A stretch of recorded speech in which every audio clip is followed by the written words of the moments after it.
Hello everyone, how are you all. I hope आप सभी अच्छे होंगे। आप सभी का स्वागत है हमारी आज के वीडियो में। और आज के इस वीडियो में हम लोग सॉल्व करने वाले हैं इस क्वेश्चन को। और ये क्वेश्चन आपका एक इक्वेशन के फॉर्म में है कि y की power x is equals to x की पावर y।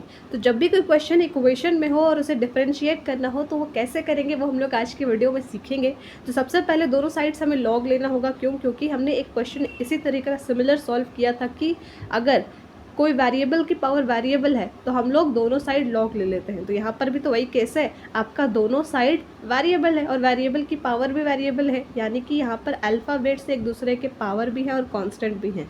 तो इसलिए हम लोग दोनों साइड्स ले लेंगे लॉग। आपने लॉग ले लिया तो लॉग की एक प्रॉपर्टी होती है कि लॉग लेने के बाद जो भी उसका पावर होता है वो आगे आके मल्टीप्लाई के फॉर्म में मल्टीप्लाई हो जाता है। जैसे कि यहाँ पर एक्स पावर था LHS में, तो वो आपका आगे x आकर मल्टीप्लाई के फॉर्म में लग गया। उसके बाद y आपका यहाँ पर इस केस में इधर आके मल्टीप्लाई के फॉर्म में यहाँ पर हो गया। देन उसके बाद सिंपली जैसे हम लोग डिफरेंशिएशन करते थे वैसे ही करेंगे। अब यहाँ पर एक और इम्पॉर्टेंट बात ध्यान रखने वाली है, वो ये है कि यहाँ पर हम लोग प्रोडक्ट रूल फॉलो करेंगे दोनों साइड। क्योंकि आपका x एक सिंगल टर्म हो जाएगा और उसके बाद log y एक सिंगल टर्म हो जाएगा। सेम विद द RHS, यहाँ पर y आपका एक सिंगल टर्म हो जाएगा और log x आपका सिंगल टर्म हो जाएगा। तो हमें पता है कि प्रोडक्ट रूल कैसे फॉलो करते हैं। सबसे पहले तो हम पहले वाले टर्म को एज इट इज़ लिखते हैं, उसके बाद दूसरे का डिफरेंशिएशन करते हैं, फिर बाय डिफ़ॉल्ट बीच में प्लस का साइन आएगा, फिर दूसरा वाला एज इट इज़ लिखेंगे और उसके बाद फर्स्ट वन का हम लोग डिफरेंशिएशन फाइंड आउट करेंगे। सिंपल।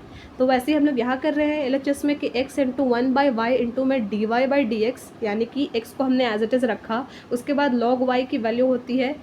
यानी कि एक और बात आपको याद रखनी होगी यहाँ पर कि ठीक है, डिफरेंशिएशन तो आप उसका करेंगे, लेकिन उससे पहले अगर कोई भी टर्म के साथ log एसोसिएटेड है तो आप उसकी वैल्यू भी लिख देंगे।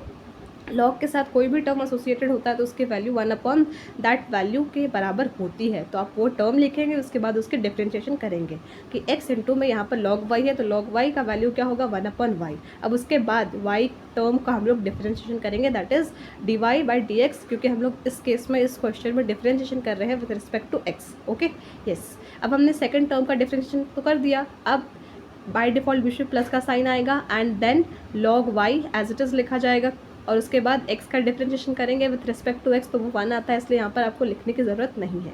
सेम को दिस साइड, यहाँ पर y आपका फर्स्ट टर्म है तो उसको एज इट इज़ लिखेंगे। log x आपका सेकंड टर्म है तो log यहाँ पर एसोसिएटेड है, इसलिए हम लोग पहले log x यानी इस टर्म की वैल्यू लिखेंगे, दैट इज़ 1/x। उसके बाद विथ रिस्पेक्ट टू x का डिफरेंशिएशन करेंगे, दैट इज़ 1। फिर बाय डिफ़ॉल्ट बीच में प्लस का साइन आएगा, प्लस का साइन आया तो उसके बाद आपका log x का डिफरेंशिएशन तो ऑलरेडी इस साइड हो चुका है, प्लस के इस तरफ आएंगे तो log x को एज इट इज़ लिखेंगे। उसके बाद जो बचा हुआ टर्म रहेगा उसका डिफरेंशिएशन करेंगे। तो यहाँ पर y का differentiation with respect to x is dy/dx। Simple. अब उसके बाद सिंपली आपको यहाँ पर इस क्वेश्चन को और सिंप्लीफाई करते जाना होगा। कैसे? यहाँ पर हमें दो टर्म्स दिख रहे हैं जिनके मल्टीप्लाई में dy/dx है। एक तो आपका log x के साथ मल्टीप्लाई में dy/dx है और एक आपका यहाँ पर इस साइड में LHS में x/y इंटू में dy/dx है। तो इन दोनों टर्म को एक तरफ लेकर आएंगे और बचे हुए टर्म को एक तरफ लेकर जाएंगे। तो इसलिए यहाँ पर मैंने इस टर्म को इधर लेकर आई हूँ और ये जो आपका बचा हुआ यहाँ पर सिंगल टर्म है log y, उसको हम लोग यहाँ पर लेकर आएंगे एंड देन आपको यहाँ पर इसमें से dy/dx कॉमन लेना होगा। कॉमन लेने के बाद कुछ ऐसा टर्म आपका बचेगा, इस साइड भी कुछ ऐसा बचा, तो इसको सिंपली सॉल्व करेंगे। सॉल्व यानी कि एलसीएम लेंगे।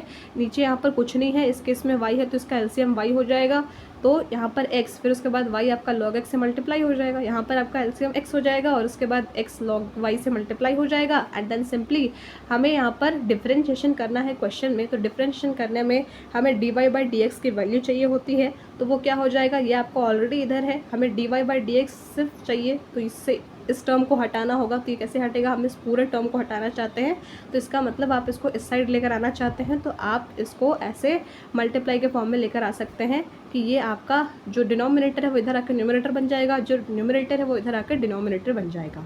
तो आई होप आपको ये क्वेश्चन समझ में आया होगा। हमने अब तक जितने भी कॉन्सेप्ट्स पढ़े हैं छोटे छोटे, उन सभी का सम अप से अंडरस्टैंड करके हम लोगों ने इस क्वेश्चन को सॉल्व किया है। तो आपको ये क्वेश्चन कैसा लगा आप मुझे कमेंट्स में ज़रूर बताइएगा। And this was all about this video. I hope you liked it and thank you so much for watching.